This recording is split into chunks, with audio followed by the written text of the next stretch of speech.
27570 QSY.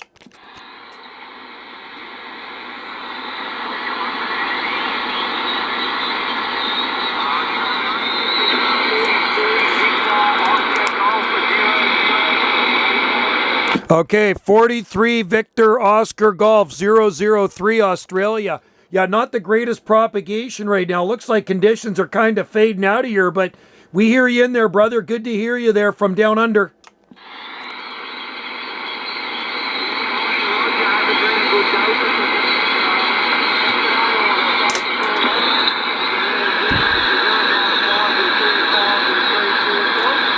Okay, 5 and 3, 5 and 3.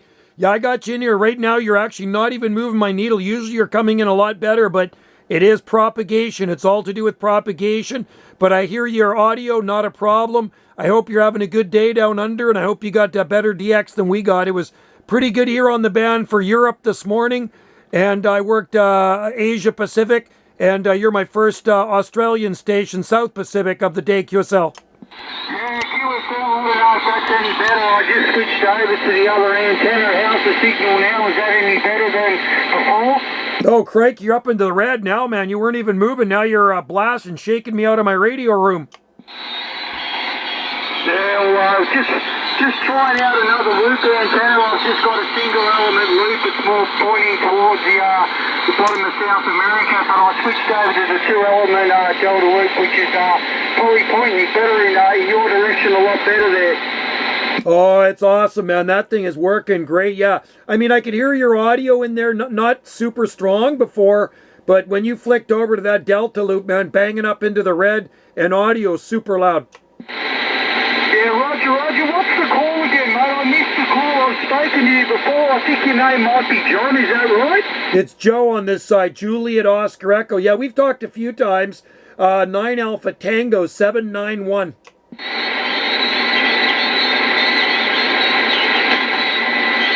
Yeah, all good, John. I was just sitting on the lounge reading a book, listening to the radio. Just got one into Costa Rica a little while ago, but hence why I had the other antenna. I only showed up on the roof a couple of days ago. I was sick of having the vertical up there, so I thought I'd give that one a flash. And we can't turn it, so it's basically facing towards Europe, and the other end's facing towards the bottom of South America. So I just thought I'd give that a shot. But definitely the other antenna's facing in the right way there, John. Yeah, you must be, you'd be pointing northeast where you're at, and I'm pointing my Yagi. I have a 3-element flat side serial Yagi beam pointed southwest right now into South Pacific. What was your personal again? It's Joe on this side, Juliet Oscar Echo QSL. Oh, sorry, I thought it was John. Yeah, cool. My operator name is Scott. Sierra, Charlie, Oscar, Tango. I did have you in the log, mate. There's a couple of pages back, so I was a bit lazy to have a look for it. Yeah, that's okay, Scott. No, we've talked a few times. What part of, refresh my memory, what part of Australia were you in again? We're south of Sydney, about 200 kilometres south of the city of Sydney. Like I said, we're close to the coastline, only about 400 metres away from the coastline. So I probably mentioned it to you before, we've got a pretty good straight shot over the ocean towards this guys. Yeah, it helps being by the ocean. That's like me too. We're about 300 meters from the Pacific Ocean here on the northern tip of this island. We're on an island out here off the southwest coast on the Gulf Islands, Southern Gulf Islands, QSL. Yeah, Roger. Yeah, I think you were saying, it was either you I was speaking to, saying you don't tend to get the same weather as Canada where you are because you're on the islands or something like that. Does that sound right? 100% correct, man, 100%. We got the mildest climate in all of Canada here. Year-round anyway, winter time, when we do get snow, and if we get snow, it never lasts long. But, you know, about 2 weeks ago, we did get some snow, and it was on the ground for, God, about a week and a half, and the coldest temperature we've had all winter was during that freeze, minus 3.9 degrees Celsius. Now, in comparison, if you look at the rest of Canada, well, there's some places that are minus 30 and minus 40 there, QSL. Wow, yeah, because I'm sure I spoke to another station, and I'm sure Correct me if I'm wrong, but he was in somewhere near Florida, and he said they had snow on the beach in Florida, and they've never had snow there for like 40 years or something. Yeah, what happens? I'll tell you what happens there. It comes right out of the Canadian prairies, and it goes right down. There's no mountains to stop it, so every so often, the southern states and Florida, northern Florida, will get into a deep freeze, and it does raise havoc on their citrus and everything else they grow there. But here, if we get cold weather, we have mountains to the east. We have big mountains. We have the Coast Range, Rocky Mountains to the east. So we don't get any cold from the east. But if we're going to get cold weather, it always comes down from Alaska. So I always keep my eye open, a close watch on Alaska in the wintertime. If it gets really cold up there in the Gulf of Alaska and the jet stream changes, it can pull it straight down here. And that cold, dry Arctic air mixes with our warmer, moist Pacific air and usually translates into snow there, QSL. Yeah, well, it's amazing how conditions sort of become like the perfect storm, and you get that perfect weather, or not perfect, but it all congregates together to create snow. But yeah, I've never heard of snow in Florida before, but yeah, it's a strange weather pattern sometimes that only might happen once every 20 or 30 years or places like that. Yeah, it's funny, when they were getting snow, it was, 48 degrees, so around 9 degrees Celsius here. Right now, today, we're around 9 degrees Celsius, and the low temperatures aren't much different. I got up this morning, and it was near 8 degrees. It was close to 8 degrees Celsius early this morning, so the low temperatures weren't so low, and the high temperatures aren't much different. Yeah, well, it's strange weather there, but how's the conditions been for you there, Joe? I've heard a lot of stateside stations saying Europe's been pretty good the last couple of days for you guys. Yeah, this morning was really good, Scott. I worked, one station after another in Europe. First station I worked was in France, and then I flipped over to 555, and I had Scotland come back, and Ireland, and Spain, and more France. And it was good. It was really good conditions, and they actually lasted till near noon. So and then after, usually they fade out by noon anyway. But we get U.S. skip in here all the time. We always get North American skip, and then at this time of the day we get the South Pacific stuff. QSL. Yeah, we get you guys and South America stuff through the middle of the day, and then usually in the afternoon we get a bit of Europe there, but a couple of months ago I probably told you we had the best conditions ever. It was like morning, through the day and overnight. Of an afternoon it was just coming all around Europe and England and Ireland and everything like that. Then it just it dropped out, so we're basically back to getting some US and South America in the day, and bit of Jamaica and places like that, and then in the afternoon we do get a brief window that opens up into Europe, but it's not as good as what it used to be, but we try and make the most of it. Some afternoons are better than others, so we just wait and see what this afternoon's got to bring. Yeah, QSL, with that antenna of yours, you won't have a problem talking anywhere in the world, because it's working well. Do you ever get any skip within your own country? Like, do you ever get any Australian skip from other parts of Australia? Yeah, it's funny you say that. I've got a mate that lives about probably 1,200 kilometres from us. He lives up in Brisbane, Queensland, which is north from our CDH. And a couple of weeks ago, it was like he was right next door to us. He rang me up on the phone and said, "You better get on the radio. The conditions are just crazy for your state." So I got on to him, and it was like he was next door. And then sometimes late in the afternoon, when we're moving out to the west to Europe, we get a lot of Western Australia, which is on the west coast of Australia. So we tend to get that in the afternoon. But sometimes we get some really great local skip, and it's amazing. I can talk to him, and sometimes I'll be going long pass and getting long pass instead of short pass. But when it opens up, it's really good. That's really cool, man. Well, I know Australia is a very big country, and like I say to some of my friends, they don't realize how big Australia is. I think you guys have like 3 different time zones, so it's a big country. And people look on a map and they see it down under. They don't think it's a big country, but I think it's just about as big as continental U.S. there, QSL. Yeah, well, the funny thing is, when you go to Europe, you travel a couple of thousand k's, you're in a different country. In Australia, I think from from the east coast to the west coast, it's probably something like 4,000 kilometres. So that's from basically the one side of Australia to the other. So it is pretty huge. And when you get into that small area of Europe, you don't have to go very far to go to different countries. You know what I mean? Exactly, and that's like U.S. and Canada too. I mean, I think we have 4 or 5 different time zones here, and it's a long way. It's a big place. So we get Canadian skip here too. You know, like Manitoba and Ontario and Quebec come in pretty much every day. The closer provinces like Saskatchewan and Alberta, I don't hear them all that often, but it's definitely U.S. skip every day. It's in there. Even some days when the skip's not coming in, you're still going to hear a little bit of something. It's good like that, so we don't get it all the time. Sometimes it'll be dead as, and you'd like to hear anyone, and then we get mostly my antenna's facing like on the face of west, or it's facing northeast, or a little bit south, but for us to get down to Victoria, which is south of us, we have to be beaming dead south, so I hear a lot of stations in Victoria which are south of us, but because the antenna's not facing or we don't really point in that direction, we don't hear it, but you can hear them very, very faintly, but when the conditions are opened up, it doesn't matter, all around Australia you can hear, and the whole lot opens up all at once, so that's just the way it works.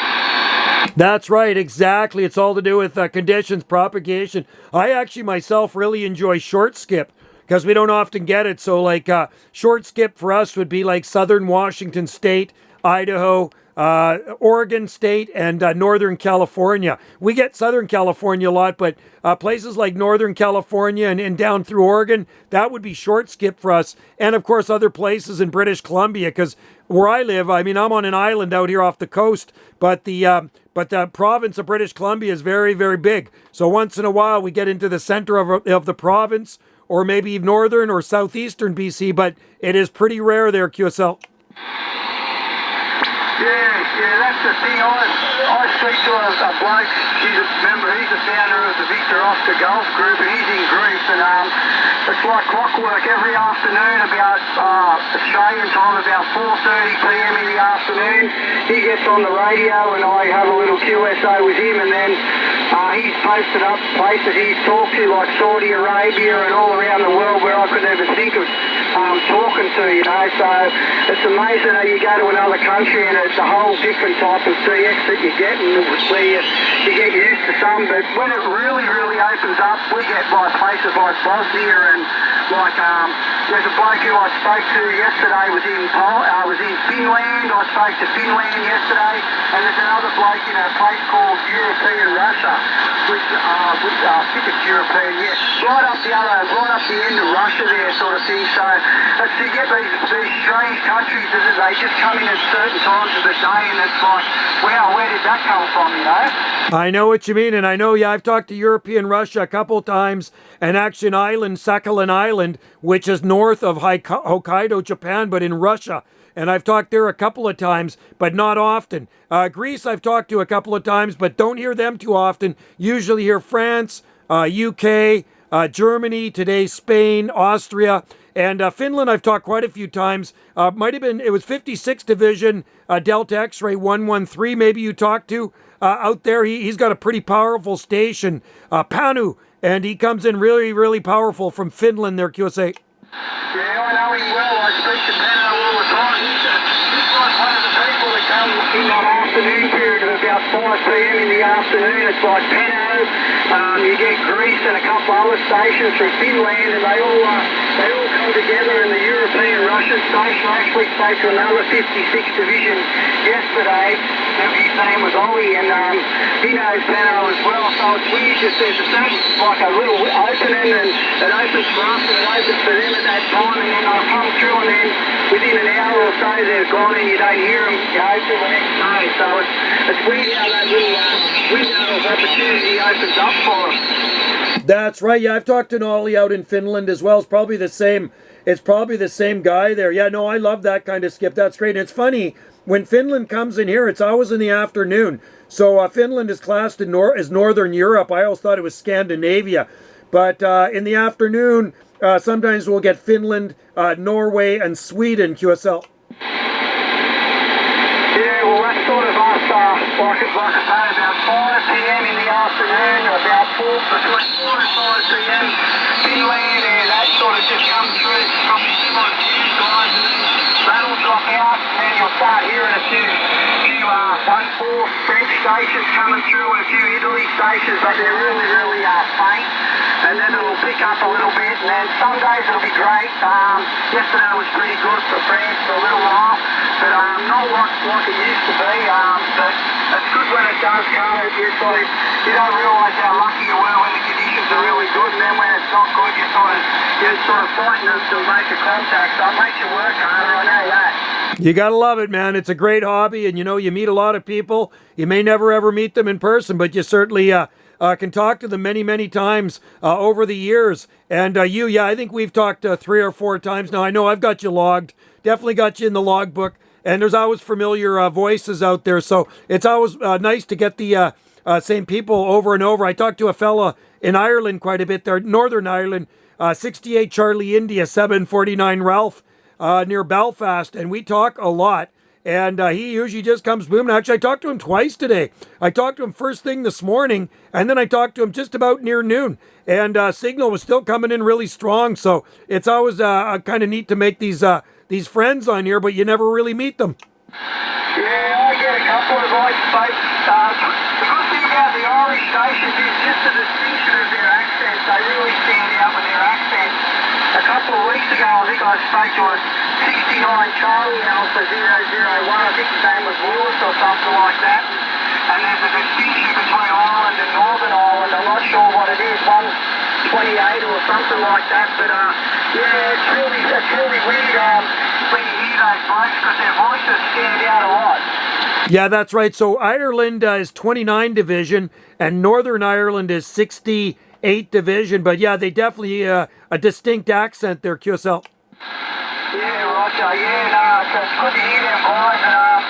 I spoke to another bloke in the States. His name's Randy. His call sign was Needle Bender, and he's got a lot of friends in Ireland, with big stations and that, and they've had big booms, and he was telling me that he speaks to them on a daily basis as well, probably similar to you, mate.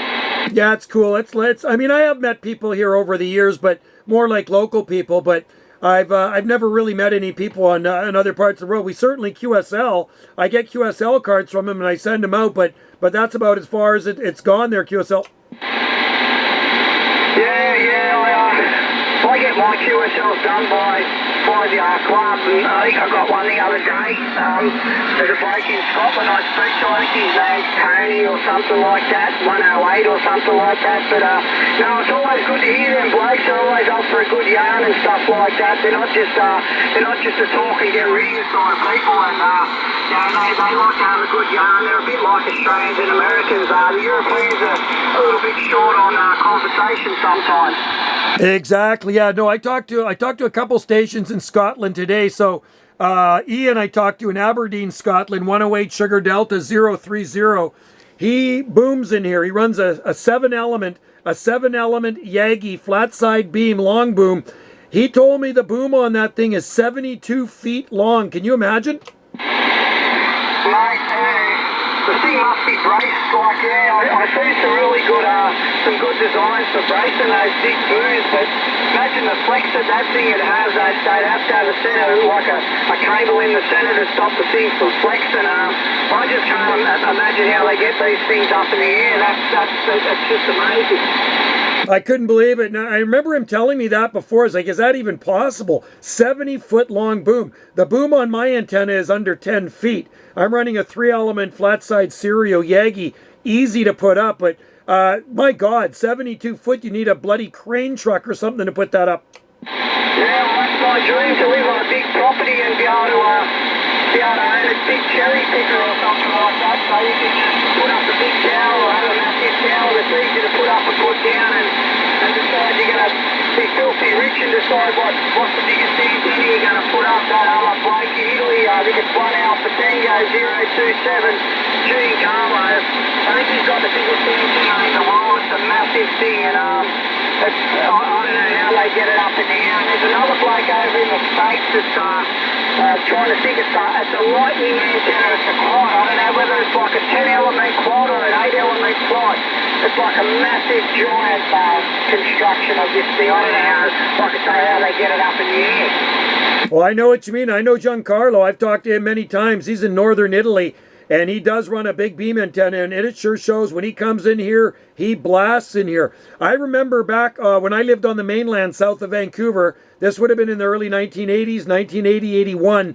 I used to talk to a guy pretty local. He was probably about 6-7 miles away, and he had a 50-foot, 60-foot tower with 2 stacked Moonraker 4s on it. I remember looking at that thing, man. It was monster.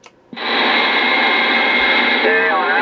It's just like, where does it all end? It's like, like I say, if you had unlimited resources for money and that, you had to be able to pay the people to put it up in the air. It's just like, get some like, I want the biggest antenna you can put up there and just see how it goes. It must be incredible. Like, you could run 100 watts or 50 watts off that antenna, and with the amount of gain that it produces, it'd be like running 2 kilowatts.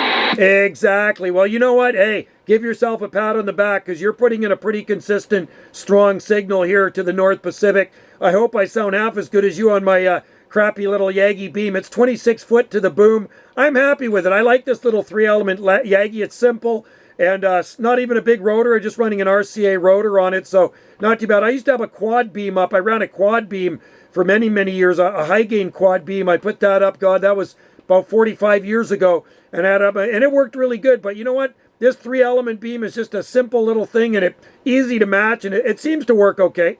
Yeah, well, that's it. I like building them and stuff. Hang on, QSK. The way the antenna sits up is like, I do a lot of fishing because we get a lake right across the road from our house, and I've got a boat trailer like with a small tinny, which is a small aluminium boat, and the boat trailer frame of the boat trailer's got a big hole in it, like a welded onto the neck of the trailer. So my pole goes through the center of the boat trailer, and that's what connects to the antenna, so that's what holds the antenna up. So my boat trailer basically holds my antenna up. That's the support for the antenna. That is awesome, Scott. That is totally awesome. I love it. Hey, there's a QSK in there. We better let him go. Go ahead, QSK. Yeah, 73 Joe, it's Brian, 2 Whiskey Whiskey 279 in New York. How are you? Oh, 2 Whiskey Whiskey 279 in New York? Yeah, QSO, you're 5'9", Joe. I'm waving at you, buddy. You're sounding good, too. I got you 9 and 10 over into the red off the back of my beam. I'm talking to Scott about near Sidney, Australia. 43 Victor Oscar Golf 003. Can you hear Scott? Oh, yeah, I hear everybody. I talked to Scott before. I'm more pointing towards you. So I haven't been on the radio too much, but yeah, we know Scott, and it's good to hear you, Joe. It's about 8:30 here in New York, over. Okay, yeah, it's 5:20 here. It's still light out here on the Gulf Islands, and temperature sitting around 48 degrees, something like that, with some rain coming down. You can say, if you can hear Scott out there, say, Adam, I got to roll. I got to eat some dinner. So I better say bye to Scott, and thanks for coming in there. 2 Whiskey Whiskey 279 New York. Always good to hear you.